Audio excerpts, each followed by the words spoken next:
Hi friend, welcome back to our channel. তোমরা সবাই কেমন আছো? আশা করি তোমরা সবাই খুব ভালো আছো, আর আমিও খুব ভালো আছি বন্ধুরা। তো মা আজ বানাবে একটা রেসিপি, তো কী বানায় না মানে তোমাদেরকে একটু শেয়ার করবো। তো পুরো ভিডিও তোমরা দেখতে থাকো।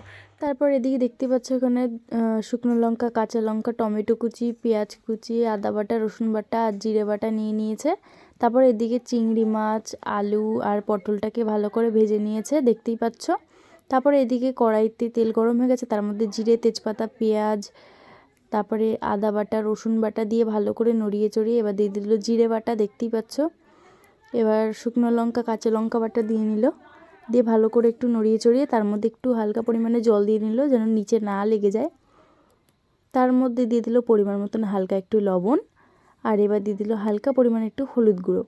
এবার এই মশলাটাকে ভালো করে নড়িয়ে চড়িয়ে নিচ্ছে, দেখতেই পাচ্ছ। এবার দিয়ে দিল টমেটো কুচি, এবার দিয়ে দিলাম আলু, চিংড়ি মাছ আর পটলটাকে, আর হ্যাঁ, মশলাটাকে হালকা হালকা কষিয়ে নিয়েছিলাম।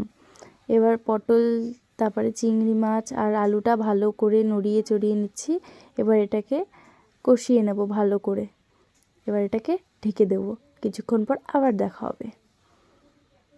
তো দেখতে পাচ্ছ এদিকে কি সুন্দরভাবে কষিয়ে নিয়েছি চিংড়ি মাছ, পটল আর আলুটাকে। এবার হালকা করে নড়িয়ে চড়িয়ে নিচ্ছি। এবার দিয়ে দিলাম ঝোল, মানে জল দিয়ে দিলাম। এবার জলটা দেওয়ার পরে হালকা করে একটু নড়িয়ে চড়িয়ে নেব। তো দেখতেই পারলে এবার হালকা করে একটু নড়িয়ে চড়িয়ে নিলাম, আবার ঢেকে দিলাম, দেখতেই পাচ্ছ। আর এইবার হচ্ছে কি গরম মশলা দিয়ে নিলাম। গরম মশলাটা দিয়েও ভালো করে নড়িয়ে চড়িয়ে কিছুক্ষণ জাল দিয়ে নেব, তারপর এটাকে নামিয়ে দেব। তো দেখতে পাচ্ছ এদিকে আমার পটল চিংড়ি রান্না কমপ্লিট।